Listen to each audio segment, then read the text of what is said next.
All right, welcome everybody. This is Indie Wrestling Matters. I am Ace, and I'm here with a couple of my friends. We are celebrating this channel going over 5,000 subs. It's been a long, hard road, but we got here. We're over actually 5,100. So as a thank you, we're gonna be giving away some free merchandise. We're gonna be hanging out, talking some wrestling, going over some of the nonsense that's been going on over the past week. And I'm here with some of my friends. So, why don't you guys introduce yourselves, Mark? What's up, guys? Mark Polton, comic book writer, writer of Graveyard Shift, co-creator of the book, currently on Indiegogo right now, longtime wrestling fan. Congratulations on the 5,000 subscribers, man. No, thank you, man. It's been a long, hard road, but people have been supporting the channel. I've been very thankful, especially since the last couple of months have been very dry of content because of everything going on. So people are still supporting, they're still subbing. I still get pretty decent views, all things considered. So yeah, we're just doing this, having a little fun, doing a little give back to the fans. So, yeah, Joe. My name is John Joseph Ball. I am a comic book artist. I also am working on Graveyard Shift supplemental materials. I'm working on Bullet Maker and the Lost Pages from the Diaz brothers over at Zade Comics. So I'm a little all over the place myself right now, but I'm a big time wrestling fan. Been watching wrestling. I don't know. I would just estimate and say at least 30 years. Because I'm 38, so I know I've at least been watching it that long. Yeah, congratulations, brother. I'm really glad the channel's still booming and it's still rocking and rolling on the Ace Wrestling channel. That's right. We did go through a little bit of a name change. I wanted to change it up, you know. I got a little inspired by Zach, so that's why the new name. So, but yeah, still same content. Yeah, indie wrestling does matter. It's a lot of It fun. does. I figured, might as well make it a real statement. Yep. So, all right, Sim. Yeah, that's my name. No need more introduction. Welcome to the special Ace giveaway. Is that nice? No, I'm trying to get in the mood. That's right. Let me tell you something, brother. Mean Gene. Welcome to the celebration. That's how we do it. Just need a little woo, and we get it going. So yeah, man, we're here to recap some of the shenanigans going on with wrestling right now. We're gonna kick it off with a little Impact Wrestling. They had their big Slammiversary 2020. Lots of debuts, lots of title changes, lots of stuff going on. Mark, if you want to give everybody a little quick recap and maybe some of your thoughts on it. Yeah, so going into this, I think Impact did a great job, like hyping this up with all the surprises they were going to drop on you. And going in, I thought it was going to be like the pay-per-view of the year. It probably wasn't the pay-per-view of the year, but it was still pretty good. And they delivered on the surprises. Motor City Machine Gun showed up. They answered the Rascals Open Challenge in a great match. You had Heath Slater show up. Even though apparently he doesn't work there, so they kicked him out. The big thing, they had been hitting at the Good Brothers had signed, and they showed up, but they didn't show up until the end. The main event, it was originally scheduled to be a 5-way for the Impact World Title. Tessa Blanchard was going to defend against Michael Elgin, my guy Eddie Edwards, Trey, and East Austin. But Elgin got released, and then Tessa got released. So it ended up it was going to be a 4-way with one mystery opponent. And the mystery opponent, man, they lucked out being in an empty arena, because if Rich Swann had come out with an audience there, I think they would have got buried. But Rich Swann, I like Rich Swann too, and he came out. And then right before the match was going to start, more music started up, and EY, Eric Young, came out, and he had some cool Jason Voorhees inspired gear. And I think he had the line of the night when he said he was the good surprise, Rich Swann was the bad surprise. But going into this, I thought, man, they have to do the right. I thought they were going to like hot shot it and put it on whoever the surprise person was. But I was thinking that, man, they have to give the belt to Eddie Edwards. I mean, he's been there so long. Everyone's come and gone, but he's like been loyal. And I mean, I'm not just saying that just because I do children's books with him, but but he deserves it, man. He's the heart and soul of that company, and they made the right call. He got the win, and then he got attacked afterwards by Madman Fulton and Ace Austin, and that's when the Good Brothers made their debut. And they helped him clear house, and then they shared some beers with him. And I kept thinking, oh, they're going to smash the beers over his head, and that's how it's going to end. But no, they let him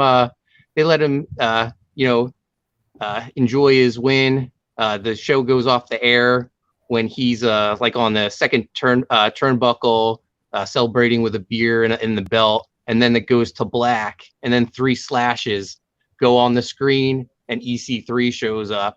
So I thought it ended well. They delivered on the surprises overall. I think there were 6 total, and then the next night they introduced Brian Myers in a promo. So I think Impact's delivering, man. I think like the mass firing at WWE is going to be good for some other companies' rosters to freshen it up, because I think like Impact needed to be freshened up for a while. Yeah, man, for sure. Like, there was a lot of buzz going into. They delivered for the most part. Like I said, once the Motor City Machine Guns showed up, to me that was an automatic 2 thumbs up. You got my attention. The Machine Guns are one of the greatest teams ever. They're insanely underrated, and when they're on, I don't think there's any team of the past 10 years that can match them. So getting them for what appears to be at least the rest of the year, maybe next couple of years, wrestling every week, being like a flagship team, a flagship talent, because they both can do singles also. I think that was a great get. All the other WWE surprises, the Good Brothers showing up was great. But you're right, man. Putting the belt on Eddie was the right call. He's given his heart and soul, almost gave his life to Impact. Yeah.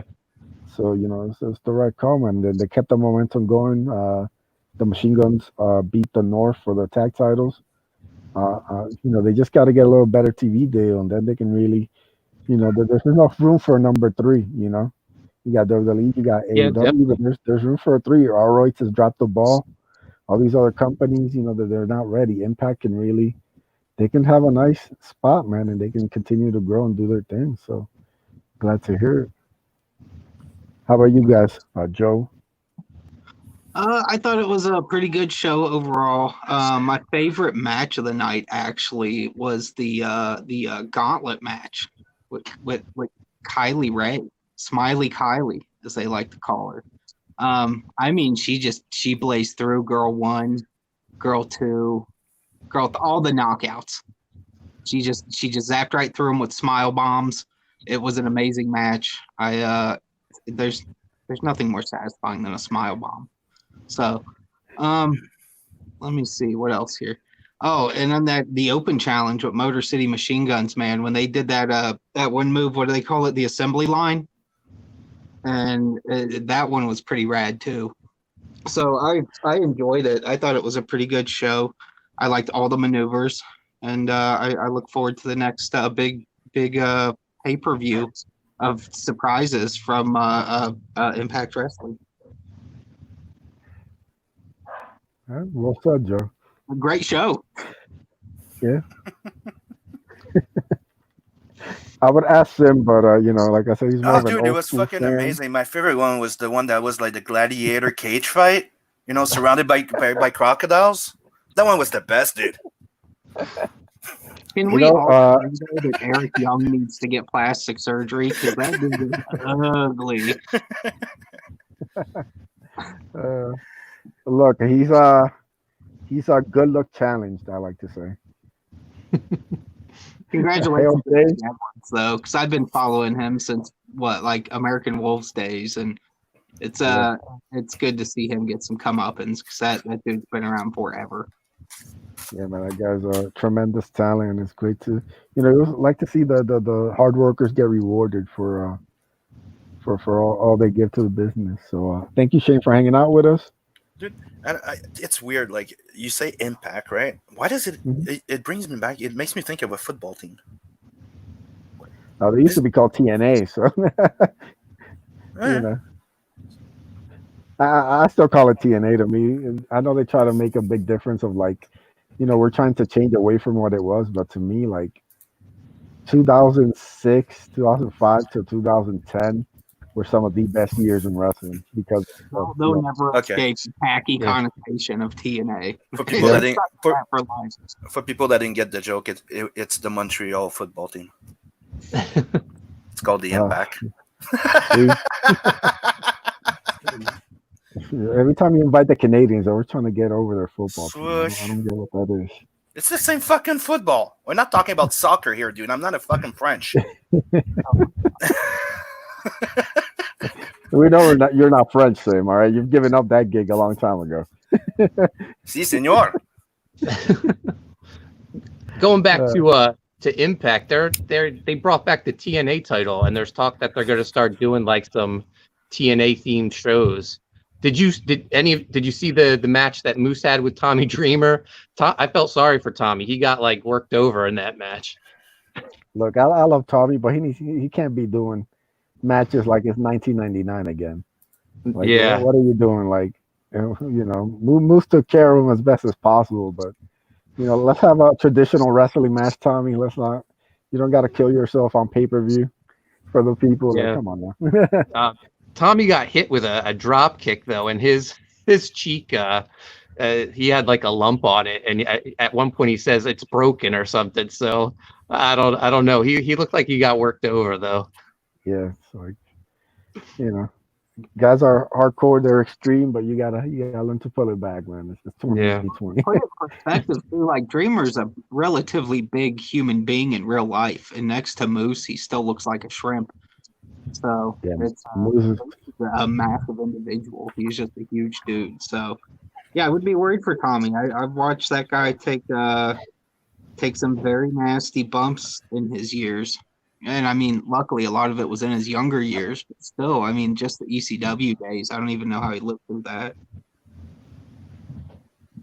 Yeah, it's Tommy's definitely one of those guys where I think it's good. You always want those veterans around, but you got to kind of limit them and really kind of get the most out of them. And definitely, Tommy should not be having those kind of matches in 2020. Man, you got to like take it easy, take a step back. Yeah.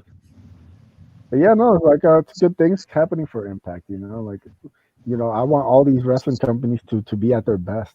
Like when I was growing up, it was WCW, WWF, ECW. Like those were the three, and everybody watched all three because you had to. There was this excitement, the shows, the pay-per-views, everything had like you couldn't afford to miss it, and that's been gone for a long time, man. If we can get back to that, we can get to WWE gets better, AEW gets better, Impact gets better, ROH gets better. That's good for us, man. That's the best news possible for wrestling fans. Yeah. Well, it's tough in this modern age because, like, now that there is so much wrestling accessible through the internet, like, you had to just hope you found, like, VHS tapes at shows of offshoot wrestling or overseas companies back in the day. You couldn't just dig that stuff up anywhere. And now you can literally treat yourself to 30 different promotions every week if you really wanted to, and most of it's pretty accessible and pretty easy to find. I mean, I was just thinking about Japan once, and I got to like 15 promotions and stopped counting because what was the point? I was like, that's Yep. just one country that has that many things going on. Like, there's a wrestling show every night of the week. So yeah, we're blessed to be in this age where there's just tons and tons of wrestling, and it's good. It's not like it's just throwaway indie stuff. Like, it's a high-end indie, good small promotions, good little local shows, and a lot of women's promotions now. So I mean, there's literally something for everybody, and it's got to be doing good to support the mountain of promotions that exist out there. Yeah, for sure. But you know what isn't good? It was the Extreme Rules horror show. Uh, I don't know if anybody wants to start in a specific area before I get into my rant. So I'm going to just chime in first and say it was so bad I loved it. The eye for an eye match. I kept thinking, how are they going to get out of this? They're not going to extract someone's eye like they say that's the only way the match can end. I was wrong. When I saw Seth Rollins come out with like these large pliers, I was like, oh, they're going for it, man. I only wish they had embraced the whole like the subtitle of the show was the horror show. I wish they had embraced it more, and they had like the NXT kids in the crowd dressed up like zombies, just like bumping into the plexiglass and just did like all sorts of crazy gimmick matches. But man, when Ray lost his eye, the WWE won me over for the night. That was I couldn't believe they went for it. Yeah, it's definitely something like I'm not even against like I don't mind like the more brutal matches like like I've watched all sorts of death matches and all sorts of crazy stuff, but it's just the silliness of Joe yelling "It's out" and just them doing like Rey Mysterio doing arm drags and Hurricane Ranas. They're just like like what are we trying to do here? Like, are we gonna have like a fight where we're trying to make people believe for a second that it's real, or are we just on some nonsense? That's kind of like Yeah. that's my problem. Like, if Ray came out just like dressed in street clothes and him and Seth just beat the crap out of each other, and then they did the finish, I could be like, all right, like at least they're trying to make you believe.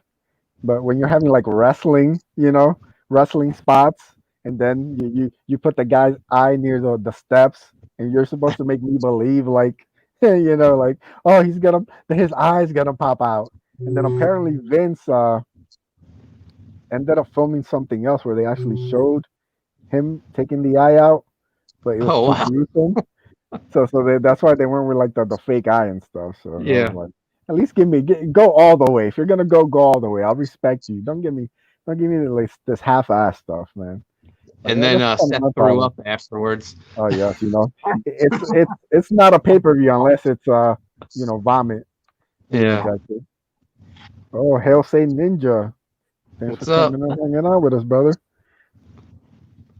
I You mean, know, but I I Vince feel was like in the back screaming he's gonna puke, like, hey, yeah, like getting so excited and so pumped for it. Like, I think he was just tickled pink, just waiting for it. He's like, I've waited 21 years for this on pay-per-view. I feel like that match and then Sasha's match where her wig popped off were like the highlights of the night. I never even knew like Sasha even wore a wig, and then I went down a rabbit hole of like Googling does Sasha Banks wear a wig, and then all the pictures I saw, I was like, oh my god. Oh god. You gotta be careful. Anytime you mention Sasha, I think her stands, like the Sixth Yeah. Sense. They show up everywhere. But yeah, it's just like the problems. Like I said, I like a lot of the wrestlers on the roster. I like even like their matches are good. But I've always said like you take me out of it when you do dumb stuff, like stuff that doesn't make logical sense. Bailey putting on the ref shirt and counting down the three. I mean, let's have some semblance of something where, like, Yeah. I'm not just cringing and rolling my eyes over like the ending of a match, especially a really good match. I don't even mind like a controversial ending. You're trying to get eyeballs, but there's a certain way to do it, and I just think like they always fall short, man. I can't get into it. Like, I'll watch a couple of things here and there. I'll keep an eye out time to time, but the days of me sitting down watching Raw, watching SmackDown, watching a full pay-per-view, those days are long gone, man. And they ain't coming back unless something drastic happens, man. There's too much other good stuff I can watch instead of like the horror show. Well, what about the biggest surprise of the night? Dolph Ziggler didn't win. I mean, Vince has really given us some true debatable material now. Could he have won? Should he have won? It's just I can't believe it. They consistently blow my mind every week with things like this. Shane asks, is Ray retiring? It's a contract issue. So if they pay him, he'll be back. If they don't, he'll be wrestling with somebody else. That's kind of how the whole thing goes. But yeah, and then probably the last thing that's probably worth mentioning is the swamp fight, which Mark loved. He said it was an absolute classic. One of the all-time great matches he's ever seen. Yeah, man, it's up there with Flair Steamboat and Hitman Austin. Great match. Uh, I will say this: the one thing I liked about it was just I think the thing that is confusing people, like wrestling fans on Twitter, was just the Alexa Bliss appearance. But I'm always happy for an Alexa Bliss appearance. Well, that goes without saying, brother. Yeah, she appears and people are confused that is she Sister Abigail, but it's just in Braun's head. That's what he saw because he was poisoned by the snake that bit him earlier in the match. I like how when you look at the results online, it says Bray Wyatt seemingly defeated Braun Strowman. No one has like a decisive answer on it. They're all just like in tears. That was the whole pay-per-view. It's like, so Sasha kind of won. Maybe she didn't. Nobody knows, man. Like, we give up trying to figure this shit out. I think an alligator may have ate Braun because the swamp turned red. It filled up with blood. I don't know. Oh god. Wrestling's the only place that this stuff could happen. Go ahead, Joe. I was gonna say I think Braun could eat the alligator. Like that could go either way. That's a snack right there. Braun is that big. Braun's like one of the scariest human beings I've ever seen. And he is massive. He's incredibly sensitive on Twitter, though, so don't hurt his feelings. You just got worked into a shoot, brother. He's not that sensitive. Oh no, he's really sensitive. I know. I would find a way around it. So yeah, that's all of. I think we've hit all bases on the horror show. Let's just say that I feel bad for Drew McIntyre to work his way back. To be from being released to working his way back to WWE and having this redemption story where he wins the world title only to win it in front of no one, defend it in front of no one. It's kind of depressing. Yeah, it is for him. That's one of those things where I'm like, this guy should have been in front of, a zillion trillion people when these things took place over the course of the last few months. It's a real shame just because we know who he is and how long he's been around and the reputation he had prior to WWE and then during and then when things went downhill bad for a while and it's when they made him a joke and then he finally gets back and yeah, it was I felt bad for him. I did. I hope he's getting paid well. Yeah. So let's just say there's a reason why the ratings are struggling right now. It's more than the pandemic. Who knew that Bruce Pritchard was not the answer to save us all? That's just. I guess once they fire him, Vince Russo's next. Oh, Pritchard's like, yes, Vince, he's going to puke, Vince. Yep, puke. Yeah. Yes, sir. Russo wakes up every morning. Did he call yet? Not yet, honey. Well, it'll happen. One of those things, man. So yeah, let's see what else. I'm trying to see if we can get a couple more people in the chat before we do the giveaway. Yeah, so I tried sharing the link a bit. I mean, regardless, somebody's gonna score some nice merch. So. Yep. I got my 5 sock accounts ready.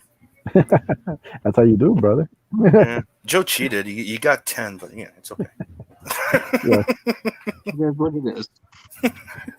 Yeah, one thing I did want to go into, this is a pro wrestling channel, so we kind of want to maybe give a couple recommendations for matches, for new people or people who kind of maybe are trying to get back into wrestling.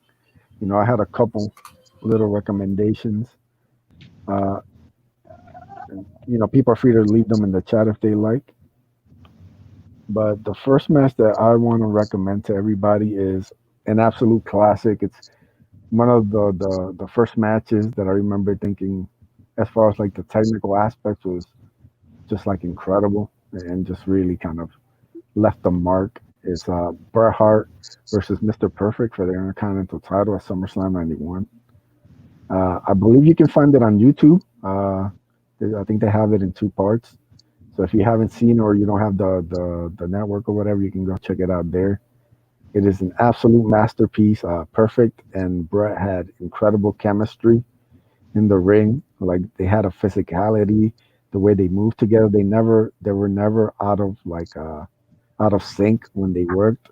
Like they had this intensity, this drive, and they worked a lot together. Like during like the early '90s to like the mid '90s, and that match to me will always stand the test of time. It's the match that made Bret Hart a single star.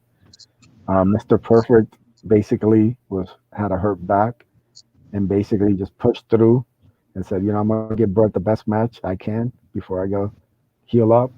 And they just put on a classic, man. The commentary is amazing.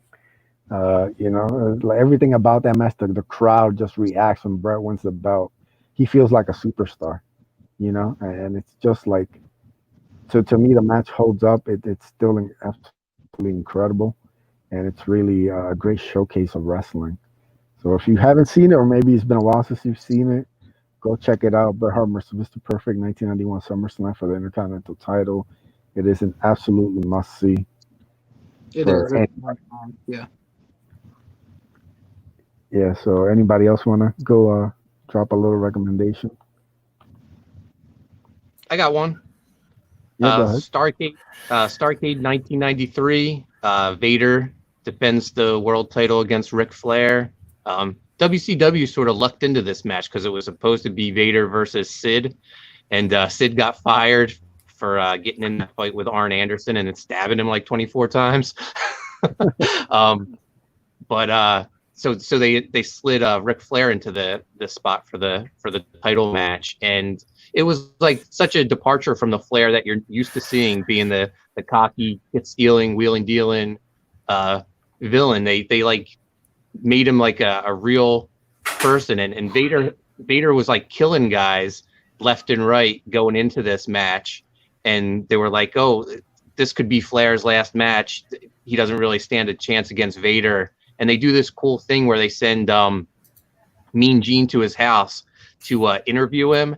And like as Rick's getting ready to leave for the match, and he's like saying his goodbyes to his family, and you feel like it could be the last time he sees his family because Vader's such a killer.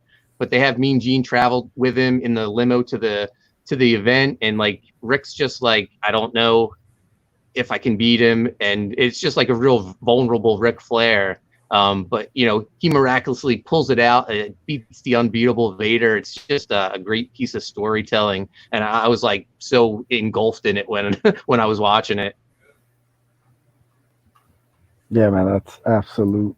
Vader was so good. He's actually uh, on my next recommendation, but I mean Vader during like the '90s, he was the greatest big man there was. Him and Flair Yeah, had some great matches. The physicality, Flair winning, everything about that. That's definitely one of those very memorable WCW matches and moments, man. It's a great match. Joe, you got something for people? Yeah. I'll Are we just going like one at a time and come back around later if we got some Yeah, more? we'll come back around. I Okay. got like two more, so we can. Right on, right on. I'll say my first one, and I'll take on the East, Japan. Um, Throughout the late '80s, all the way through, actually up until like the late '90s, AJPW, All Japan Pro Wrestling, had feuds between their four pillars of greatness stars and Stan Hansen, and they would just have some insane throwdown. So in this recommendation, you could look up Stan Hansen versus Masawa, Kawada, um, Kobashi, any of these guys. It literally does not matter which match you find. I'm guaranteeing you that they're going to be good because I've seen them all. And that's a 10-year period where you had feuds with Stan Hansen versus some megastar in Japan. and both dudes would just absolutely brutalize each other. So it's not so much something with a story build up in the WWE sense or the old school days when you had a little more backstage and all that. This was just the all American cowboy hating on every star that All Japan tried to produce. And then, Stan Hansen would just brutalize them too. Like he would swing his cowbell around and hit people in the audience. Like he did not care. So you'll get some great entertainment out of that, great matches. It's the King's Road style. So they all have this progression where the moves just get bigger and bigger and bigger, and the guys just keep hurting each other more and more and more. And in fact, some of those, I'm surprised people didn't die in some of those matches. And it's not like in the ECW sense. It's just the falls you see guys taking on their necks and on top of their heads and things like that. You don't even know how they survived for that 10 years. Yeah, man, those matches are pure brutality. They're quite amazing to watch. You can find a lot of those on YouTube full. Yeah. They're like usually around 30 minutes each, and it'll change your whole outcome. If you've never seen the strong style, the Japanese style, you watch those matches, you'll completely just fall in love. It's just sheer, just The man on heart man, of and wrestling is special over there. They have a warrior's spirit and they have heart when they wrestle, despite the fact that it's predetermined. It's these guys really, they put on a show for you it's unforgettable. There's some of that stuff I will never forget. And I thought for a long time, it ended with Brett and Hogan and Macho. And then, all these years later, I get reacclimated to Japanese wrestling because, it was just hard to dig up when I was a kid. And yeah, these guys will definitely make you, they just set a new standard of athleticism you didn't even see at that time yet outside of certain guys in the West. hell yeah. And I'm calling an executive decision because Shane just said the magic word in the chat. Congratulations, brother! You're the first winner of the giveaway. So we got two more to go. What? But yes, Shibata is the secret code. That man is absolutely incredible, an absolute superstar, one of the most realistic and believable talents to have ever stepped in a ring. It Yep. breaks my heart that he can't wrestle anymore because of injuries. I hope he gets a Daniel Bryan miracle and we can see him at least one more time. But if you don't know Shibata, look him up on YouTube. Go to New Japan World. Check his matches out. It does not get any more real. It does not get any more legitimate. It does not get any better than Shibata. If there's one guy that will make you suspend disbelief, it's Shibata. Who? Damn it, Look him son. up, Phil. Oh, God. All right, so Can I do you my got, can I do yeah, my recommendation? of course, brother, go. So WrestleMania 457. Here we Reason? go. Biggest fight of Macho Man is 4. Hulk Hogan versus Macho Man. You had the five. No, that was 5. 4 was the big fight with Andre the Giant, and 7 was the climax of Hulk Hogan versus Shaw's and Slaughter. So to me, it's just like, if you want to remember the glorious days of WrestleMania, I think those 3 are like iconic fights that you should go see. Yeah, man. See? Like the early WrestleManias, anybody who's seen anything recently, they don't hold a candle. Those early, like 10, 12, 13, 14, Mm-hmm. those were the real WrestleManias. Everything since then, Like that. it's just, Remember the duos back then? Like this, my favorite was the British Bulldogs. I like hell that yeah, guy, brother. that big motherfucker that's short as fuck with his dog. It was amazing. And the Bret Hart and the Hearts. Hell yeah. Heart Foundation, definitely. Mm-hmm. Yeah. Yeah, they had some really good up and coming talent during that period that we didn't quite know yet how it was all going to pan out in the early 90s, but you started to see it there between 91 and 92, Mm-hmm. where Brett was Mhm. going to shake out in that mix. And I honestly think Bulldog could have went further if he wasn't having his just And issues with his body and painkillers and all and that. if I remember properly, the WrestleMania 5 was the first. It was the time that the big fight with what's the name of the girlfriend of Macho Man there, and it was the first time they were actually fighting, if I'm not mistaken. Elizabeth or Elizabeth, I think it was Yeah, Miss Elizabeth. Miss Elizabeth. Yeah, she went with Hogan for a while, and that was the big freaking thing that made them rivals. Yeah, man. The whole Mega Powers build up, man. Mm-hmm. That that that changed everything, man. That everything from like three, Hogan becomes the greatest, Yeah, biggest and superstar of all time. He beats Andre. He has like two more battles with Andre, and the then one Macho with Man wins the bout. Yeah, the one with Slaughter was the climax was the fact that he turned. He was in the U.S. Army anymore. It was with what was his name again? Saddam yeah, the Hussein. Iron Sheik. Yeah, It the was Yeah. with Iron Sheik. Saddam Yeah, Hussein. Yeah. No, there was storytelling in it. You knew in a way that it was fake, but there was a lot of like agility in there. But they took care of storytelling. It was fun. And yeah, they if brought you you were a in. kid and you were seeing the fight, you know, they would hate each other on stage, but when you meet them after the show, dude, they were fucking amazing. It was fun. we all remember though that first time Hogan came out and like picked up Miss Elizabeth when she was hurt, Mm-hmm. carried her off, and the way Macho reacted. Like even when I was a kid, I remember being like, "Oh, Oh Macho's gonna shit! kill It's just him." about to get real. I didn't even know the F word, and I somehow just magically knew it in the moment of seeing that. Like, oh no, Macho's gonna lose his mind. They had me hook, line, and sinker. I was loving every minute of that stuff. Oh Mm-hmm. yeah, yeah. There's And nothing like the that. Andre the Giant fight is that's a legendary one. Dude, he picked him Yeah, up. Yeah, Fucking picked him up. dude, I still get, Okay, he helped a bit with a little swing, but dude, he picked him up. I got goosebumps on my arms just thinking about it. Like that's good man. how that moment was. That's Yeah. a body slam heard around the world, man. Everybody heard that one. The So, gentle yeah, man. giant bit the dust. Right.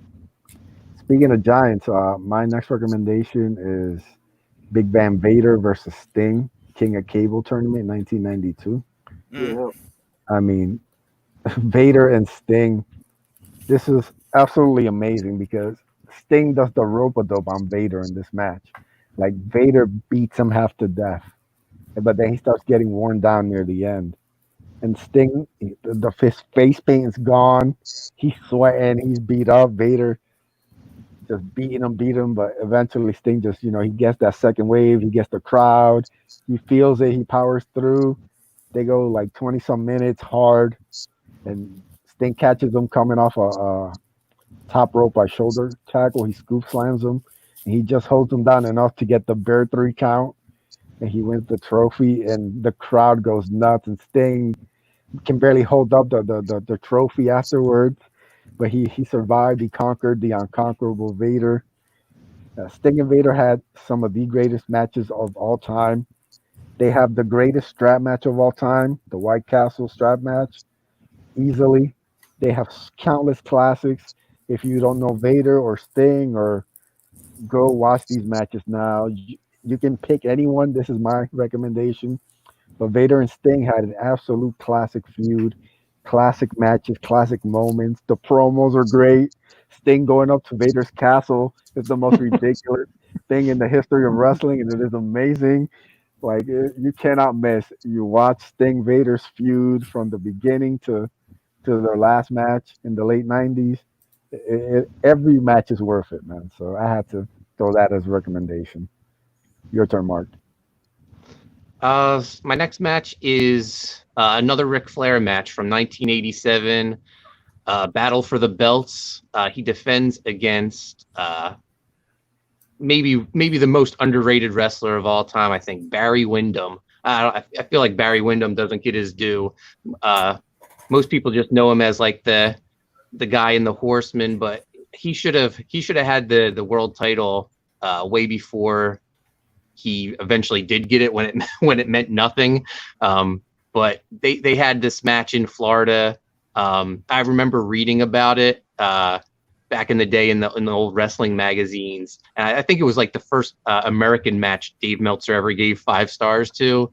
It wasn't until like years later until I finally got to see it. But man, it is great. It lives up to the hype. The crowd is so hot for this match the entire time, and Wyndham's bleeding, Flair's bleeding. They're just soaked in sweat. They go like 45 minutes. It's just great back and forth match. Surprisingly, I mean, it ends in a double count out, but like you can just like feel Barry Windham's frustration coming so close so many times to beating Flair, but Flair just like squeaks it out and gets the win. And there's one like weird thing about it, like the arena doesn't have the 2001 theme for Flair to come out to, so he comes out to Phil Collins' "Easy Lover," which is so weird. That is priceless. Yeah. Mm-hmm. Oh, that's hilarious. Oh, good old Ric Flair. No, him and Wyndham had some slobber knockers, man. I mean, when those two got the bleeding, it was you knew you were getting a good show. Yeah. I might have 2 more recommendations. One is a simple one because we haven't mentioned them, but I remember the Royal Rumbles, and I love that shit. It was all man. like the big guys throwing the thing. That was awesome. And I wanted to, mention the Steve Austin versus Bret Hart. Oh yeah, another good one. That was a solid one. That was a game changer for both of those guys. Yeah. Really, Wasn't it- like you could tell something weird was happening. Was that match was going over, and Austin was refusing the help of the refs and stuff, going to the back. Like you could just sense something was going on. It was weird. I remember watching it, and when it was happening, thinking like, what's going on with these people? Why are they turning on Brett? Like I couldn't believe it because I was such a Brett fanboy, and you could just there was something that literally changed that night. You got hurt. You talked about it. Yeah. That was Yeah, man, weird. it's definitely a classic feud. Yeah. Yeah. All-time great rivalry, man. Like, talk about 2 guys that every time they got in the ring, they made magic together. Yeah. Yeah, definitely. They really it's surprising because I don't think if we went back in time and you told me these 2 guys were gonna put on some of the matches they did down the road, I don't know that I would have believed it right offhand. I might be like, yeah, it'll be cool, but the fact that they would just obliterate each other, and it was really fun to watch that street fight kind of style that Austin was taking on versus Brett's technical prowess. So they're very interesting matches. Yeah, man. Zay Comics says, Joe, you told me one of your favorites is when the Hornswoggle Samoan dropped Kofi Kingston. I haven't, Phil, there's certain things that we talk about in DMs that are supposed to stay in DMs. And I don't appreciate you leaking my bad taste. Wrestling matches live in front of the millions and millions of The Rock's fans. Why are you doing this to me? That's right, bro. What? The Rock was a wrestler? I'm just fucking kidding. Yeah, at one point,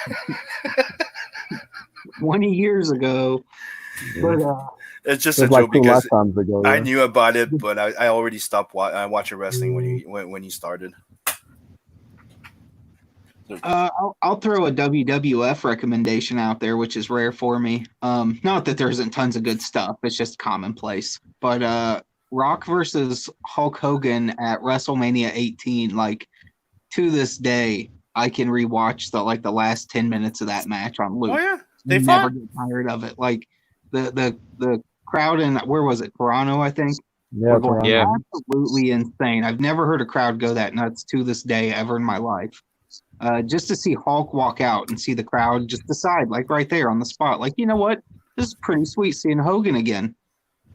He's our hero. We don't care if he's the heel. Like, it was like everyone just changed their mind the minute they saw him walk down that ramp.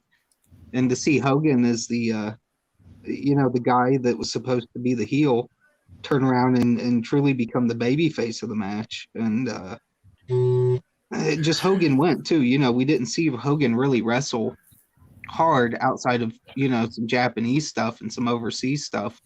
And to see him go out there and keep up with The Rock, even at his age then, and be taking rock bottoms and then delivering them right back. And I mean, when he dropped the leg drop in that match, I mean, you'll rarely hear me lose my mind over a leg drop.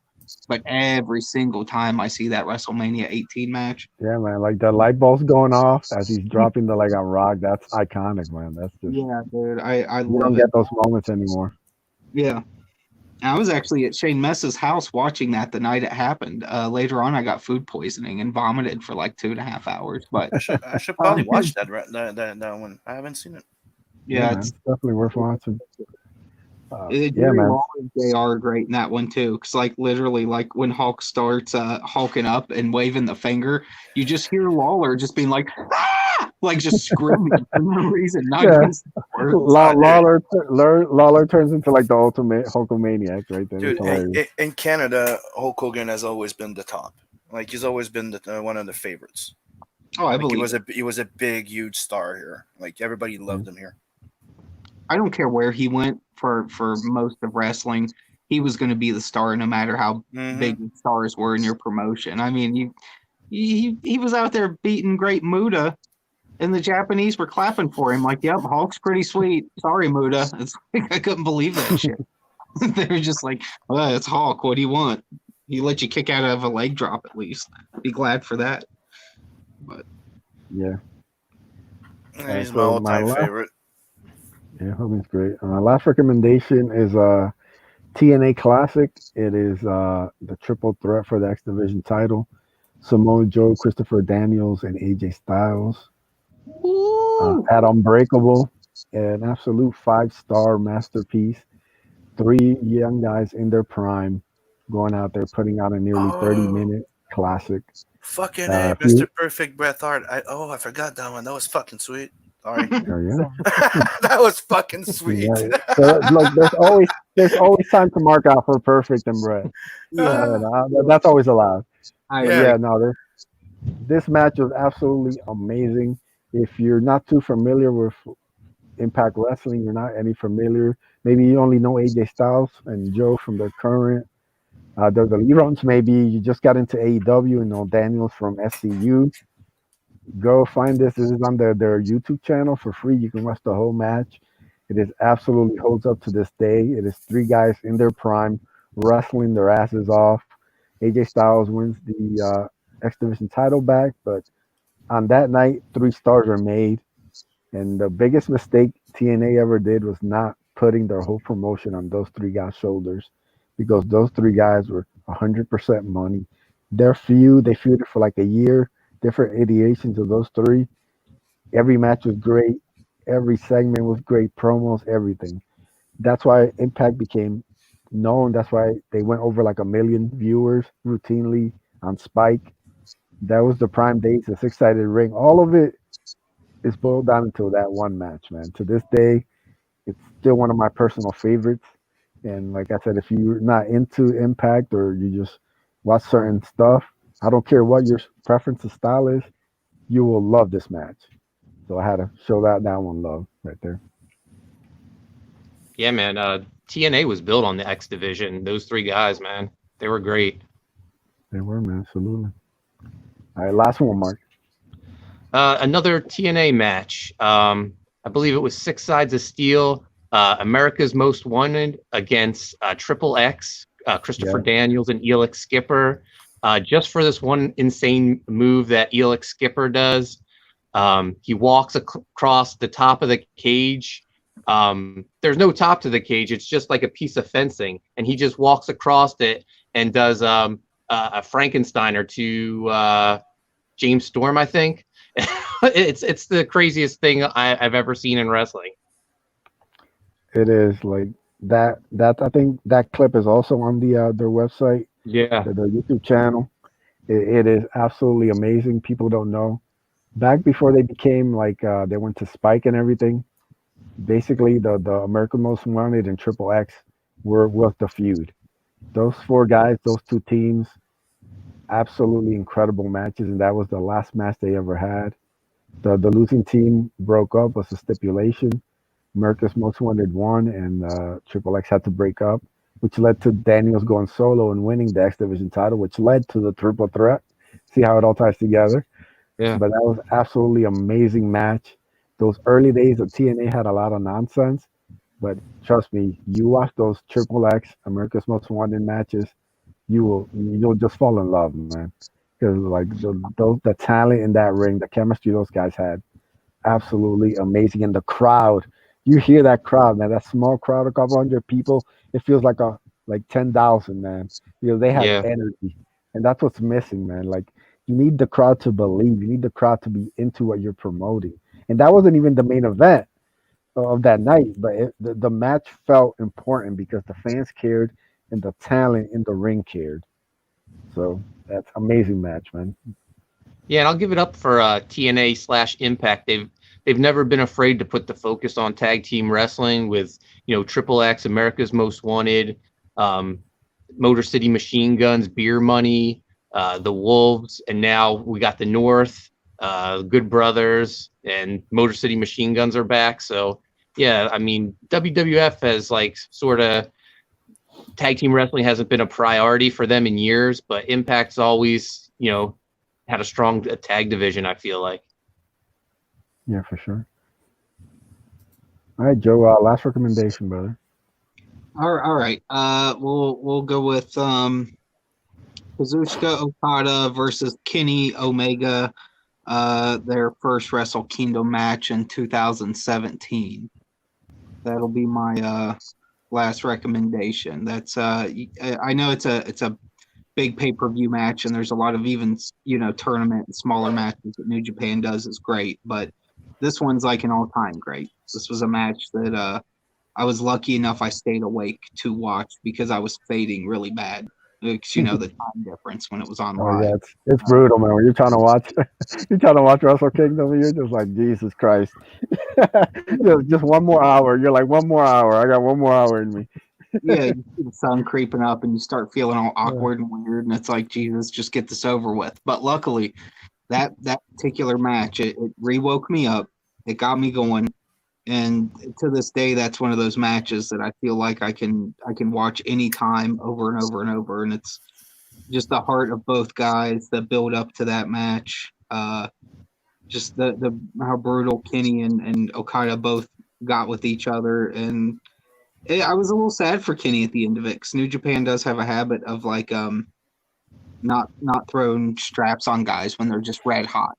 They'll wait a year or two later, and you're like, why? That no one cares now though. These dudes were red hot like 2 years ago. Like, get on it. So they were good with that with Okada. They've been good with that with some other guys, but unfortunately, Kenny did not win that night. So he had to wait a little longer, and he eventually got his win. But that's still a match you walk away from where there are no losers. Like it's so exciting, it's so good that it's the audience wins, both wrestlers win because both guys came out looking exceptionally strong, and there was no embarrassment in defeat for Kenny. It just made him even more popular. So it was that's an all time great match in my opinion. Out of 30 years of watching wrestling, and if you add in all the years of stuff I wasn't alive for, but I've still watched, it falls easily into those like I don't know, top 10, top 20 all time greats for me. Oh yeah. You got anything else, Austin? Yep, one last one. One of the best opening match and a shocking one as well. We were talking about Bret Hart earlier, right? And those big rivalries, right? So it brought back to my mind Bret Hart versus Owen Hart. That Oh big yeah, opening WrestleMania fight. 10. hmm WrestleMania 10, man. hmm When they just start picking at each other for like a few minutes until it just goes nuts, and then one tries to get away, follows him. Yeah. Dude, that was sick. Yeah. Owen and He Brett goes and get always. him in the back, brings him back in front. You're not done here. Yeah, man. Brett and Owen always amazing chemistry in the ring. Great feud, great cage match. In my opinion, the best big blue steel cage match ever was him and Owen.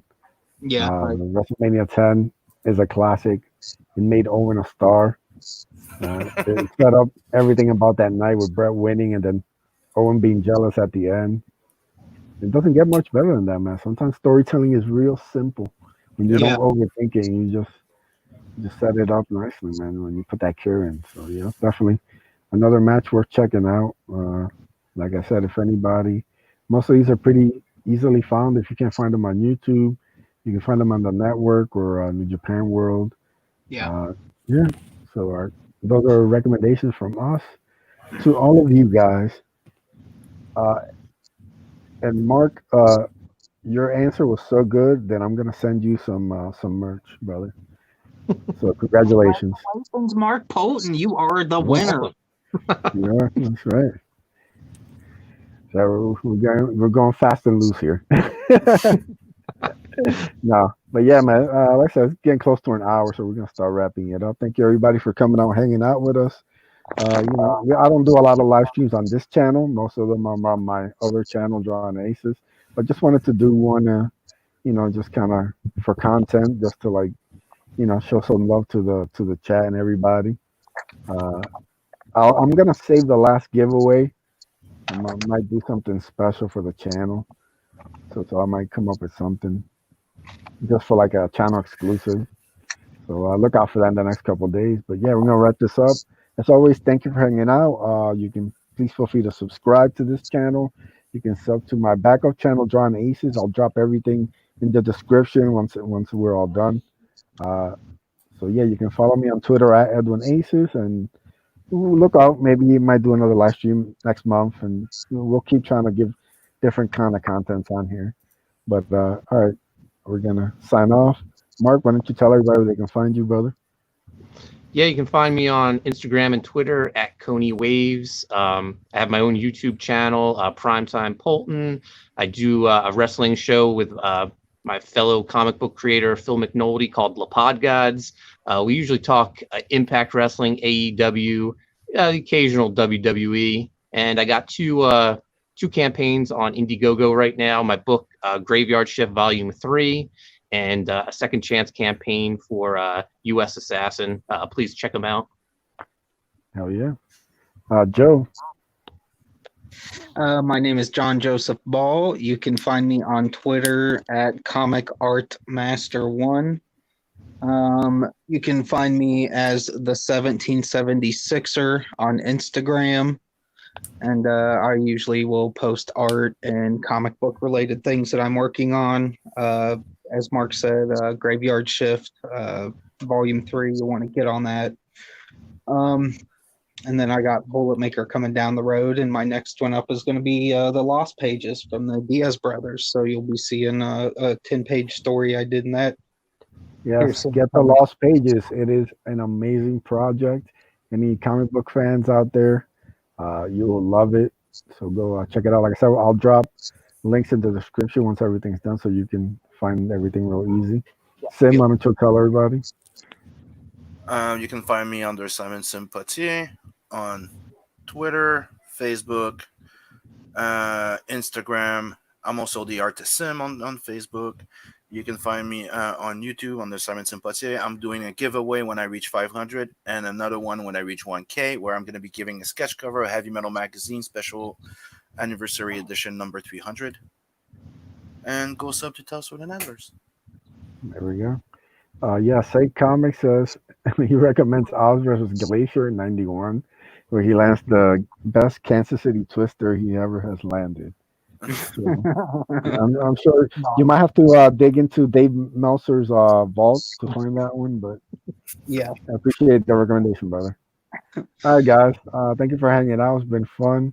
You guys have a good night and onward to 6,000. On 6,000, brother. Thanks for having me, man.